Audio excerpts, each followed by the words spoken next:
Hello, everyone. Welcome to Life Out Loud. I am Junie Moon, and I am your host. I'm thrilled you're here. We're going to have a great time today. We've got a juicy presentation. It's going to be awesome. And before we dive in, I want to tell you a little bit about who I am and why I've created Life Out Loud. So actually, I think I have you on the screen, which is not a bad thing, but I'm going to get back on here because I'm talking. Welcome to live presentation here, guys. So I'm Junie Moon, and you know, Sheri, there's a lot of feedback. I wonder if you could just stop the speaker for a second, so where you don't hear me, and then we'll go back to you. Sorry, Sheri. It's okay. All right, so just hit the speaker so you don't hear me for a second, and then we'll come back to you. Okay? Sure. You can also mute me, if you need to. Oh.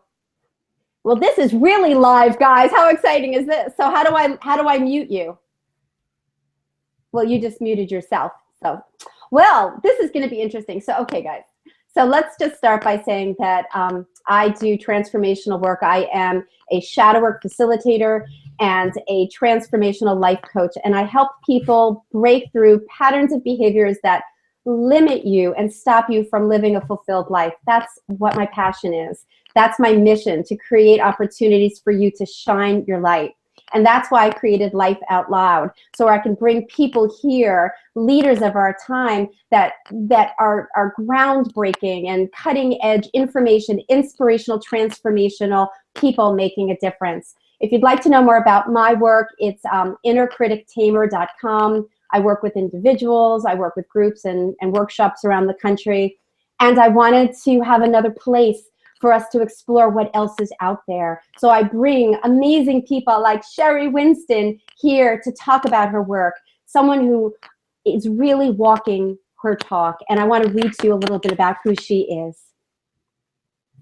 So Sheri is the author of the award-winning Women's Anatomy of Arousal, Secret Maps to Buried Pleasure, and Succulent Sexcraft, your hands-on guide to erotic play and practice.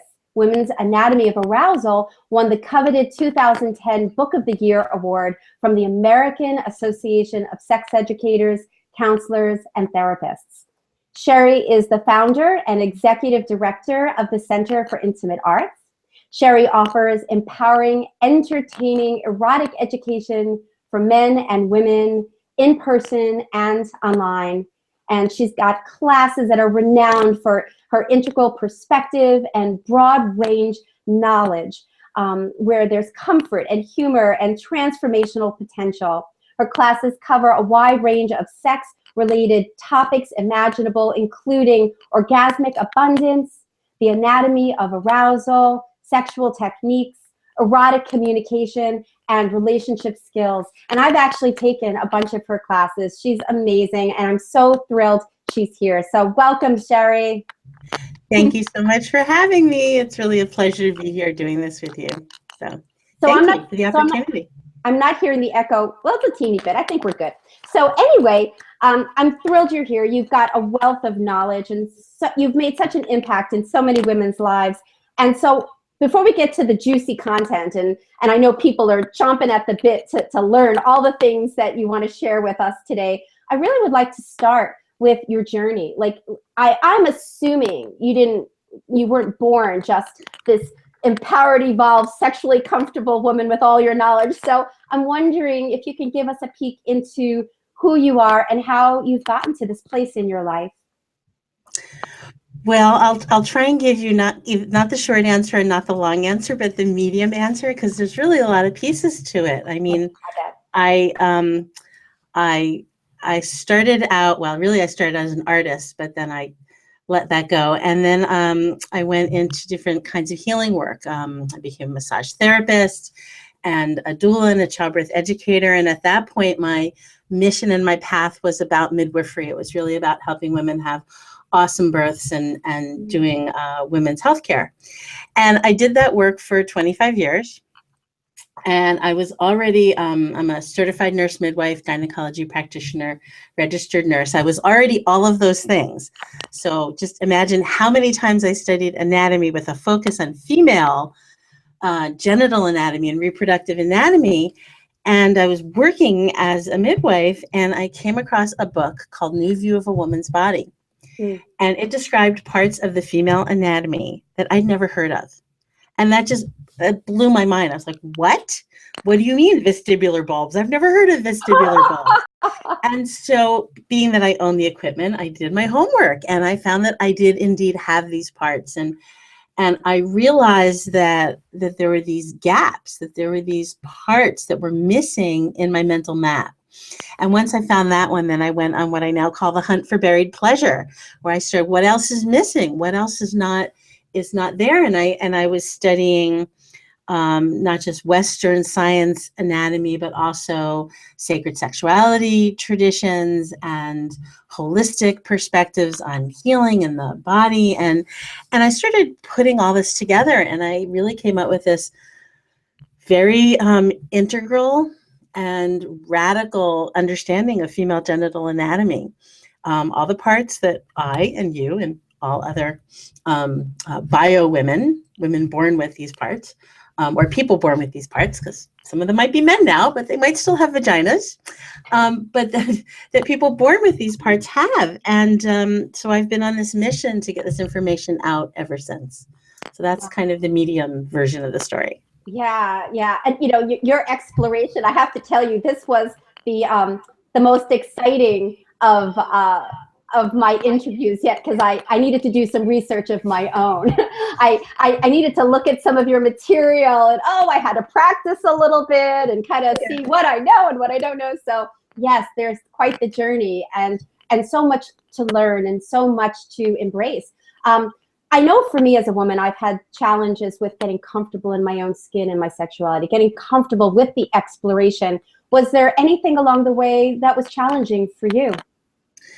Well, I mean, I think there's just cultural messages that pretty much it would be hard for us to have escaped about being in a female body, and that you're too sexy or you're not sexy enough. Right, to sort of know when you're a prude, you're a slut.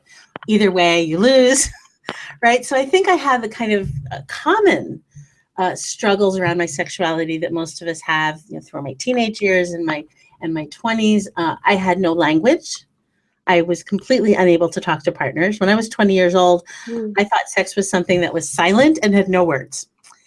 And it was around then when I started realizing, wait a minute, I need to be able to talk about this. So even just being able to name my body parts and then use those words in a sentence with a partner to talk about what I liked, what I didn't like, what I wanted, was pretty radical. So I still remember those internal struggles about, say it, go on, say it, you can say it. And the sky didn't fall, he didn't run screaming, whoever the guy was, that, he bravely said these things too. So that was one piece. And then I think the other piece is about being comfortable. I'm a woman of abundance, of size, and I've had various health issues that contributed to that. So I wasn't through my teens and 20s. And then my thyroid kind of conked out and other things happened. I started gaining weight. And when that happened, that was another kind of an opportunity really to kind of say, well, I'm not sexy anymore because I don't look a certain way, or I don't have the body I used to have that was, that at the time I thought was too fat, but now I look back and go, oh, that was like a totally normal, healthy body. If we only knew, right? But in a way that there was an empoweringness to it to say, I love my sexuality, I love my pleasure, and I'm not going to let something stop me, this cultural message about not being okay. And so that was about learning to kind of love my body, even if I didn't necessarily like parts of it, and how to sort of get beyond the negative messages in my head. Those tapes saying, it's not okay, you're too fat, it's too big, it's too small, it's not good enough, and all of those other things. And I learned how to do all those things, and that informs all the teaching I do, because I think we're pretty much, most of us, dealing with some, if not most of those things. Yeah. I'm actually thrilled that you're not, as my ex-husband would say, a toothpick, that you have flesh. You're this juicy, yummy woman, and not the typical what we in this society call beautiful, and yet you are beautiful, and that you're able to do the work you do and to feel so amazing in your own skin and have this yummy life and are able to share it. Because frankly, it's sort of like the health coach. Love health coaches, but for the people that are out there trying to help people lose weight and they've never had weight issues, for someone who's been 200 pounds, it's like, I wish I could believe you know what I'm talking about, but I don't. And they might, but so the fact that you've lived in this culture and you've broken through and are now teaching us about our bodies and getting comfortable. I'm just, thank you for your work and what you continue to offer women. Thank you. Yeah. So, okay. So let's get into some juicy stuff here. Yeah. The Women's Erectile Network. What is it? Tell us all. I know I've read some of your work and I've taken your classes, but I know everyone's like, tell us now. Well, here's like the $1 million message really of this work, which is that women have a network of structures responsible for arousal and orgasm. And when I was growing up, I thought it was all about the clitoris. In fact, what I was thinking of the clitoris is just one part of a 3-part structure. So that's actually the head of the clitoris. But I thought all of my pleasure was focused there. Now, just to be clear, the head of the clitoris is a really awesome structure. There's nothing else like it in the male or female body. There's more nerve endings, just jam-packed in that little jewel. I think of it now as the jewel in the crown. And it's a key part of arousal and orgasm for women. So not to take away from the awesomeness of the head of the clitoris, but like I said, it's the jewel in the crown, and there's actually a network of structures that are all made of erectile tissue, and erectile tissue is what penises are mostly made out of, and we all know what penises can do. They start out small and soft, and they get big and hard. And we may have forgotten how dramatic a transformation that is, but it is. It's dramatic. It's impressive. No, imagine like if your nose could do that, you'd be like Pinocchio. I love it. So other body parts don't do that, but erectile tissue does. But again, here's the thing that women need to get. Women have just as much erectile tissue as men. Right? Pound for pound, inch for inch, just as much. We have a penis's worth of erectile tissue, except instead of being an obvious sticking out part of our body, it's arranged in this network of structures. So there are the 3 parts of the clitoris, the head, the shaft, which is under the hood, and then the legs. And the legs are like a wishbone, and they literally are 3 to 4 inches long. And that is all made of erectile tissue, and those are the clitoral structures. But then we have more. We have what I mentioned before, the vestibular bulbs, and there are 2 big wads of erectile tissue that are like parentheses around the vaginal opening, and they're kind of fat and bulbous at the bottom, and then the top literally reaches up and connects to the shaft of the clitoris. And they're a really important part of the erectile network. They're the part that when they're really puffed up and engorged, it starts feeling really awesome to have something in our vaginas. And when they're not engorged, it can be nice, but it's not like, oh my gosh, that's the most wonderful thing I've ever felt. So that's another part of the network. And then we also have erectile tissue above the vagina and below the vagina. So the part above is the urethral sponge, and that's a tube of erectile tissue that surrounds the tube of the urethra. The bottom part of which is what people are now referring to as the G-spot. It's not a spot. The person it's named after was a guy, and he doesn't have one. So that's just above the roof of the vagina, and then we also have erectile tissue under the floor of the vagina, literally in the space between the vaginal and anal canals, and that's the perineal sponge. And when you put all that together, you get this connected circuit of erectile tissue. And when all of it is engorged, just arousal and orgasm are a whole different experience than when they're not. And the key to this, to sort of understanding it also, is to understand that for women, because we've got these separate but connected structures, some of them can be stimulated and engorged and other ones not, right? So if you don't play with the vestibular bulbs, they don't get puffy and big. You do play with them, they get puffy. When you get everything engorged, it all works together in this really integral, elegant, amazing way to really expand what's possible in terms of how much pleasure we can have. And most of us don't know that it's there, so we're not playing with it, so it's not getting engorged, and we're not having as much pleasure as we could. Yeah. So that's the short version of that. That's pretty darn exciting. And just like any map, we could have a map, but if we don't use it, we're not going to really get to the treasure, so to speak. So here we have all these elegant, unique, yummy places down there.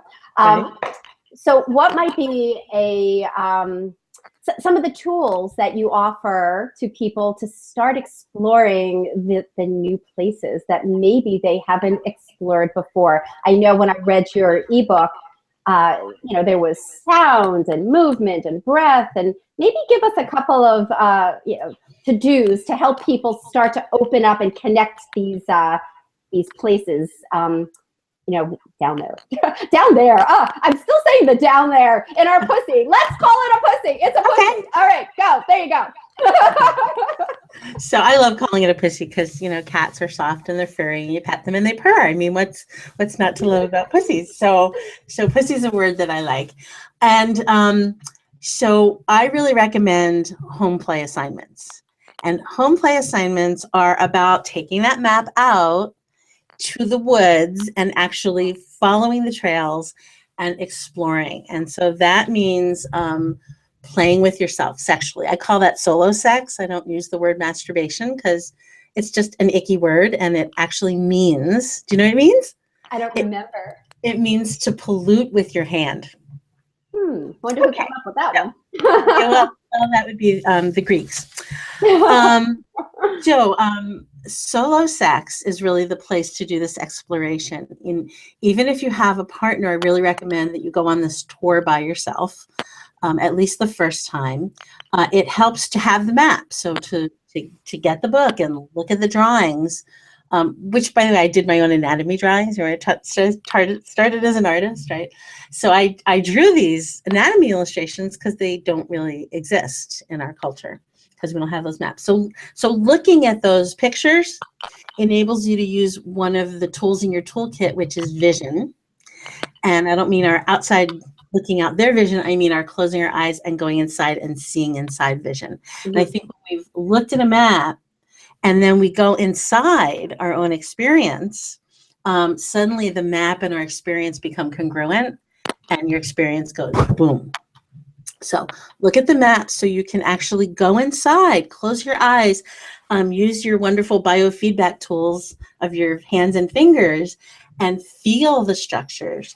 And as you pleasure yourself, feel them growing and changing and becoming engorged. Open your eyes and get a mirror and a light and look, what does it look like from the outside? So you get that outside, the feeling, the inside experience. And when you do that, then you're going to know that what I'm telling you is true, because you can see all of these parts. Or why would you believe me otherwise, right? Like 99.9% of the books and the doctors and the midwives and the tantra teachers and the sex educators, they don't know this, right? Because it's not in our cultural map. So go on your own tour, find it. You've got to go through the journey of arousal. So you have to play with yourself, because it's erectile tissue. You want to check out what's it like when it's not engorged, and what's it like when it's partially engorged, and what's it like when all of it is really expanded. Yep.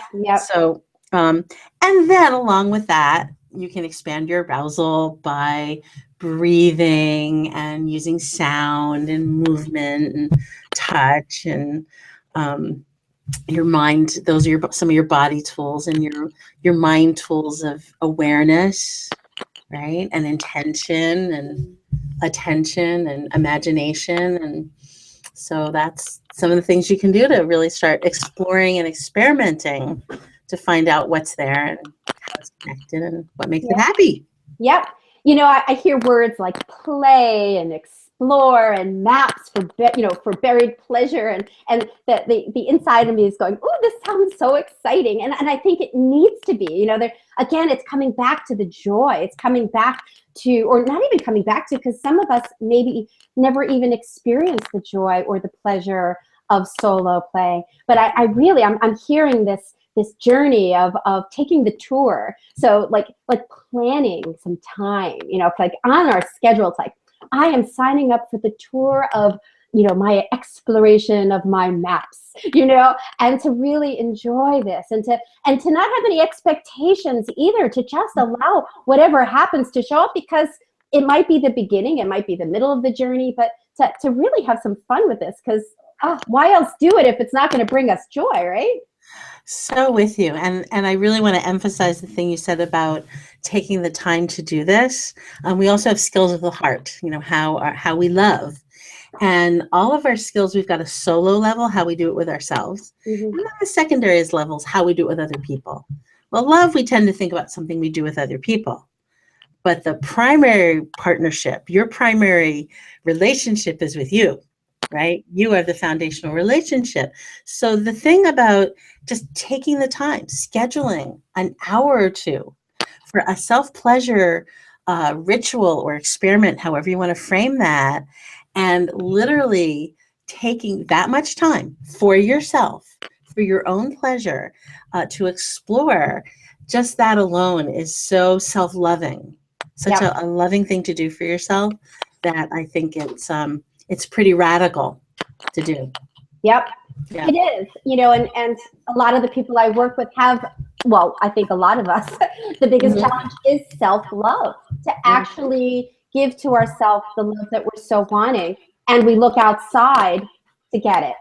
And so we do this with sex a lot as women, and sometimes have never even had this sacred time alone. But the more we love ourselves, the more we're connected to ourselves and know ourselves, the more we get to receive our partners and connect with our partners and love our partners where they can love us in the most magnificent ways. So I'm all for the solo play self-love exploration, Sheri. Well, you know, there's another piece of it, which is that if we don't really love ourselves, somebody can slather us with love and we don't actually believe it. We don't really receive it. I say, you got to believe it to receive it, right? So if I don't believe I'm lovable, you can love me all up and down, but inside I'm going, yeah, right. Yep. You love the shiny fun part of me. But if you really knew, you know how messed up I was in whatever ways, you know, we're all healing and damaged and messed up, or if you only knew what a mess my house was, or whatever it is, you know, whatever. That, you know, so then we don't really actually receive that love. Mm-hmm. But when somebody loves us and inside we're like, yeah, I am lovable. Yeah.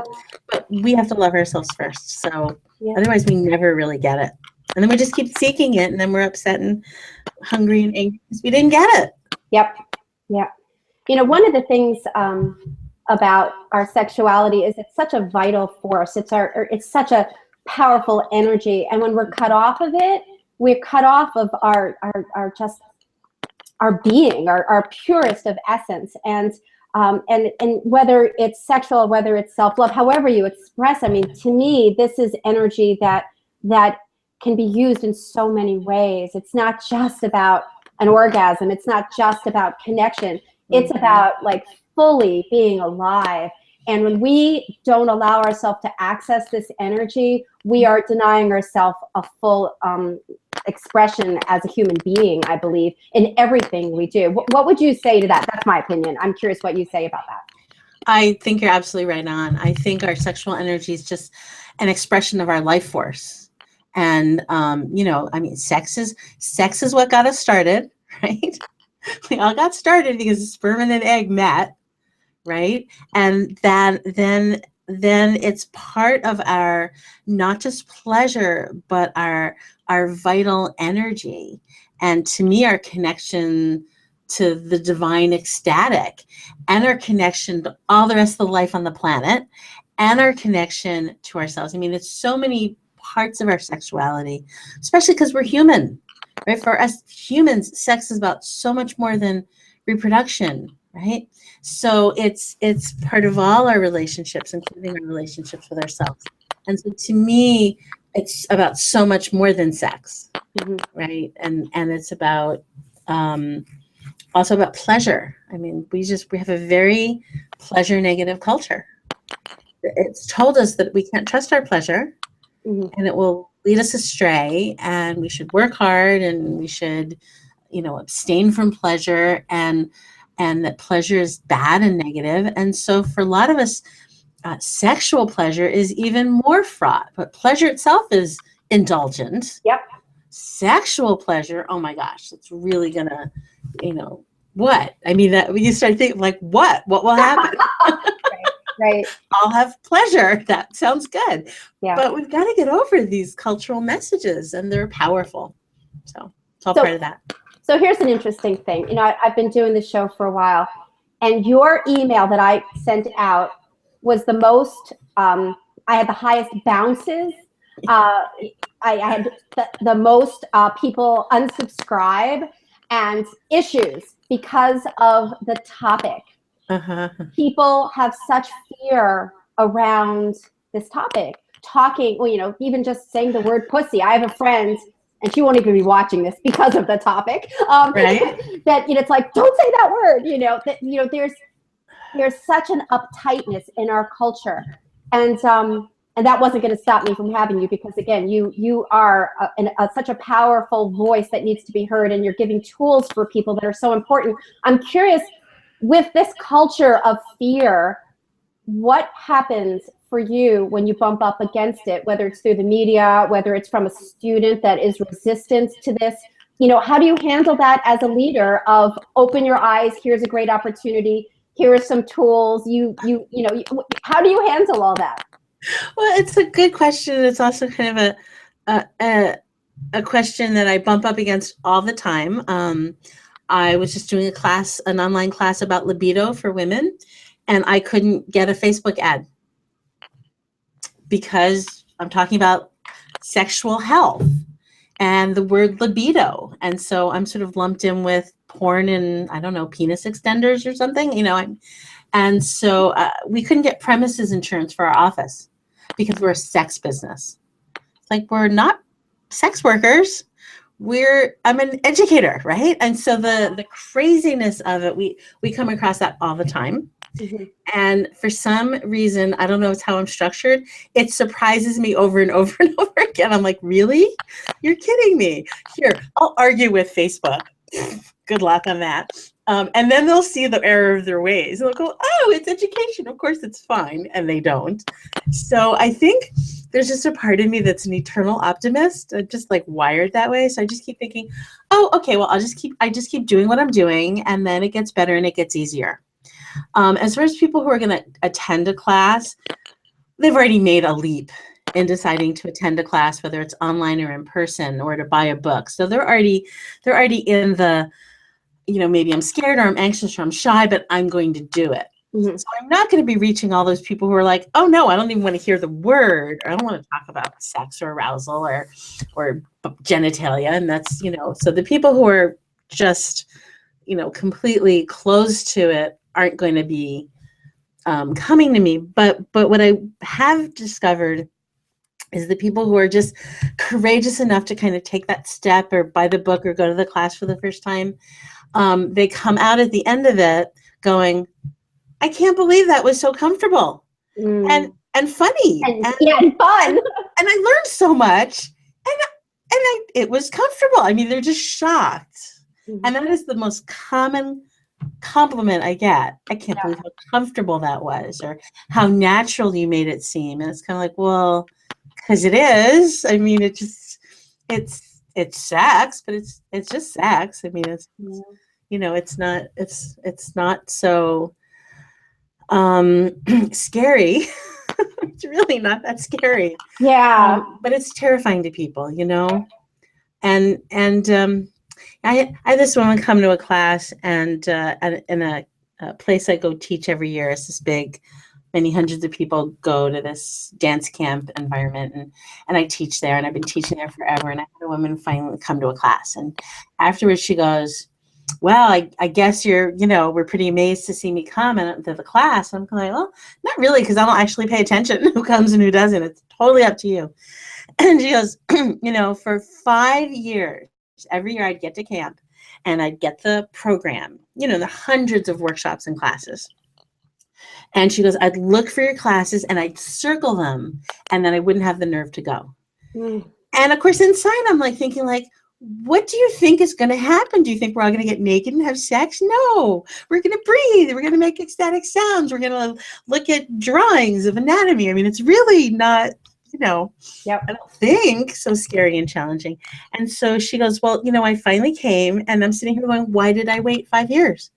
I said, because you just weren't ready to make the step, but now you have. And then she did the usual, I can't believe how fun and comfortable and safe and empowering and how much I learned and all that stuff. So I think we all just need that courage to kind of step into what's scary. And then once we do, we're like, oh, it wasn't bad at all. Yep. Yep. It reminds me years ago of a community that you and I have both visited before at a festival. And there was a group that was exploring sexuality, and I remember wanting to go, but being so uncomfortable. This was about maybe 12, 15 years ago. I was so curious. I wanted to know more, but every ounce of my being was like, ugh! I was so scared. And then, I had a friend in it, and he was telling me some of the things, and it was interesting and it sounded fun. But inside of me, what through the work I've done, I realized what was inside me. I was so scared that I would find out that something was wrong with me. I would find out that I was broken, that I couldn't be the way they were in my eyes. Oh, they're so sexually free and comfortable. They can have great orgasms. Not me, and I was so scared of my inadequacy that I just stayed away and stayed in my fear. And slowly through the work, my transformational work to get comfortable and to love myself, again, the self-exploration inside, outside, with my partners, by myself, I was able to enter into that realm and free up and have so much fun. I mean, here you are, here I am, here.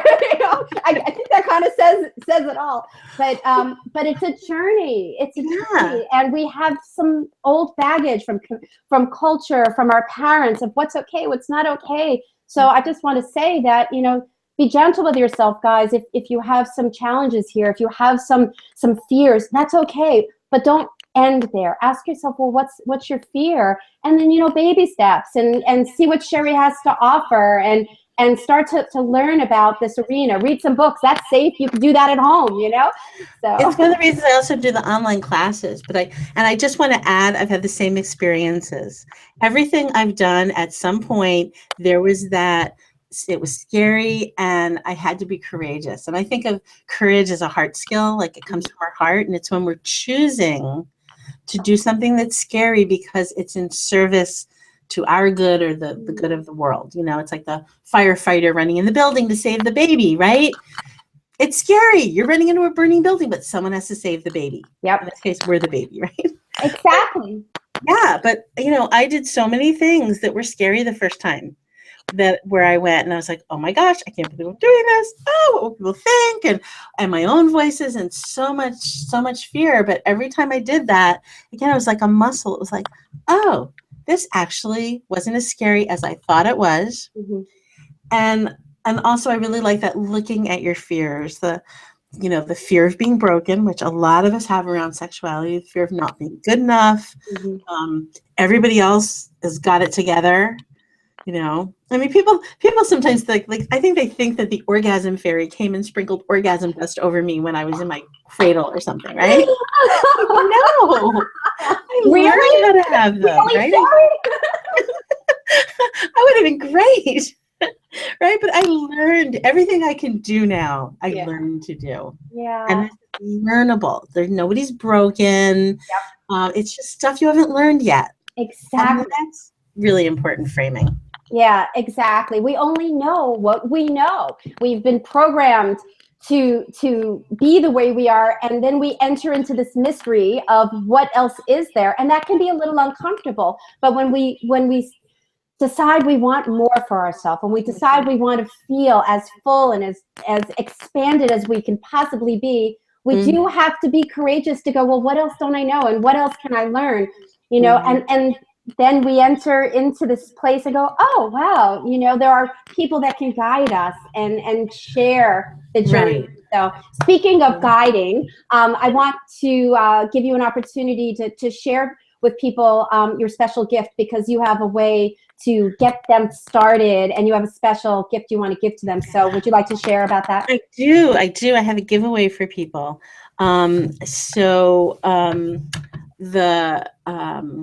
The online classes I'm doing now are more like this, where they're webinars and people can chat.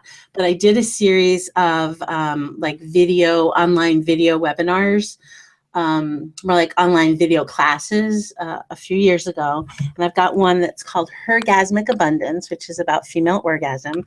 And people can get it for free. It's normally $25. But it's your freebie, it's your giveaway. So you can go to the link. You have a link you're posting, right? Yes, it's up and working. Yay! Yay! So I'll just say that loud anyway. It's tinyurl.com/free-hergasm, free hergasm. So it's I don't even remember exactly, hour plus class with lecture and diagrams and illustrations, and how women can have more amazing, awesome, fabulous orgasms, which I'm a big fan of. Really about arousal and orgasm, because arousal is kind of the key here. So that's my giveaway for everybody. And yeah, I'm just so happy to be able to share that. And there'll be more. So, I mean, there's lots more online classes. And I didn't leave a link for this, but I am doing a free webinar for everybody for my December giveaway. So if you get the Hergasmic Abundance, you'll be on our list and you'll get an email about it. It's not quite ready to go out there, but it's doing a free webinar like this, where people can come on live about sex toys. It's called Sex Toys, the Good, the Bad, and the Slutty. And I'm going to talk about sex toys and some of my favorite toys, because every time I teach classes, I get questions about that. That's great. Again, full disclosure. I mean, I have had a playmate in my boudoir for many, many years, called a vibrator. And there were so many years that I had such shame about it. Like, if people knew that I had this thing, and if I told my partner that I used this thing, again, you're bad, you're wrong, something's wrong with you. It's like, it is so freeing when you can get to that place where I just want to enjoy my life, and I want to share it with myself and others. So there is freedom in exploration. There is freedom in embracing all these things. And once we could really hear what the fear is about and break through, oh my God, guys, and this is just the sexual arena. This plays out in every aspect of your life, when you can really get past the fear and those voices that tell you you're not good enough. Anything is possible, and it's beautiful. So is there anything else that you wanted to share? We're winding up right now, but any other golden nuggets of, I would love for you to talk about sound. I remember you talking about, like, people making noise during sex. Like, we are more comfortable hearing somebody screaming in somebody's house, profanities and hatred, than if we were to hear somebody making love. It's like, oh, I can't believe they're so loud. Like, I would love for you to talk about that shame and that resistance to owning our voice, and what that brings to our bodies when we allow that to come through. I would be happy to talk about sound. Sound is actually one of the most awesome tools we have for expanding our arousal and our orgasm. And we have such immense sound inhibition in our culture, especially around any sounds of pleasure or anything that's erotic. And as I mentioned before, when in my teens and in my early 20s, I did not make a peep. I was so quiet. That's why I thought you were supposed to be quiet in sex. And I still, again, remember in my 20s starting to free my sound. And remember, I was a midwife. So a lot of these tools I learned about in terms of using them in labor with my clients, with my women. And so I was going to workshops, and they were teaching about how to use sound with women in labor to help them dilate and birth their babies. So I was going to labors and sitting with women and starting to help them make sound. And that helped me realize, wait a minute, because labor and arousal are basically the same, basically the same altered state of consciousness, the same trance state. And so I had started to actually unconsciously use a lot of the tools I was using, like movement and visualization and sound. And again, it was this breakthrough where I started allowing myself to make little tiny sounds of pleasure and realizing, oh my gosh, I have more pleasure. Literally, when we make sounds of pleasure, it fires up more of our brain map. It turns our perception on. It focuses our awareness. It helps shut up that negative voice. That's cranky bitch in the back of our head. You know the one I mean, right? But when we're going, right, we can't hear that voice. And so sound literally, it amplifies pleasure, it amplifies perception. It's a turn on to yourself. It's a great tool for partners. So sound is there. And it was there for all of us. If you watch really small children playing, they're making all kinds of sounds of glee and pleasure, and they're just letting all their sound out. And then we shush them. Shh, shh, shh, don't make. And then by the time we get to the sex part, we're all like, whoa, I can't make any sound. What will people think? And when we start to liberate our sound, when we start to reconnect with our pleasure soundtrack, which is in there, this is just about freeing it. It is so incredibly liberating, and you get so much more pleasure. And yes, you have to cultivate that. Like, I don't really care who hears me. In fact, it's a gift if they hear my sounds of pleasure. It's like hearing a beautiful song. Enjoy it or not, it's up to you. But it's also getting that point in life where you're like, I'm not going to hold back my pleasure because somebody else thinks I should, or it might make somebody else uncomfortable. It also might really free somebody else. You're freeing yourself is a powerful beacon that helps other people free themselves. Yeah, so, it's a gift. Yeah, sound is one of my favorite, awesomest tools to use during pleasure. Yes, thank you for that. You know, and that voice of what will people think? I mean, that message runs our life in all aspects of our life until we can lower that and step into, you know, that empowerment and that the essence of who we really are. You know, what will people think if you go for that job? What will people think if you really tell them what you feel? Like we're wired for safety. We're wired to make sure we don't take risks and get hurt. I get that. But then we realize that our life is so far from the pleasurable, wonderful thing we want. So this is an opportunity to really free yourself. So get her free online class. The link is still there. You know, start to explore on your own. Get her books. They're on Amazon. This woman has so much to offer. If you're wanting to lower your inner critic voices, you could actually go to my website, innercritictamer.com. You could actually grab my How to Tame Your Inner Critic ebook. Together, all of this is about expanding who you are and living without apology so that you can live fully. We need you to go to your fullest, but do it for you, because that's what this is about. So Sheri, thank you so much for being here. Anything else, any parting words before we wrap up for today? Oh, well, it's a pleasure. Good. It should be a pleasure. It's a pleasure. I mean, that's the other thing. The more you connect to your pleasure, the more you realize how powerful it is. And then you want to help other people connect to their pleasure. And yeah, we can just start this chain reaction of, you know, pleasure empowerment in our culture, where we stop apologizing or feeling shamed about it and kind of really own, this is my pleasure. So I love it. Yes, thank you.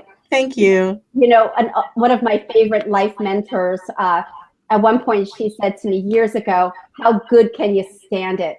And I'll never forget that, because things were starting to open up for me and it was new for me. And then it was like, she's like, you know, sit back, enjoy, and allow it. But how good can you stand it? Because we sometimes starve ourselves. So anyway, Sheri, Can I thank give you you. one more little thing? Oh, It yes, just yes, triggered. yeah. So I was at a women's gathering, some kind of thing, and it was like the Saturday night dance, and I was just having this ecstatic dance experience. And somebody walked by, this woman walked by, and she looked at me and she went like, "Oh, you are having too much fun."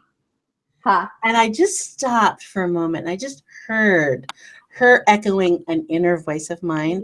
And I just did an instant reframe. I went, no, I am having so much fun. Mm. And she went like, right. And I went, right, right. So just replacing that word to with the word so made such an awareness of a thought pattern and how to change it. So And the fact that you this have was so much fun. it was, and it is. And because you had done the work and because you were able to reframe it and feel that inside of you and be able to do it so fast, not only were you able to embrace the joy, but then you gave her the gift. You gave her the gift of the reframe that she may not have ever seen because you were able to go, this is, and her be able to go, wow, that's true. So again, Right. by going in and shining our light in its greatest way, we bless everyone. We bless everyone. And we get to feel good along the way. So thank you, Awesome. Sheri. Thank you so much. Thanks, everybody, for Thank being you. here. And I still have the offer up, so click on that, grab it, and be well. And go have some fun right now. Go have some fun. Blessings all.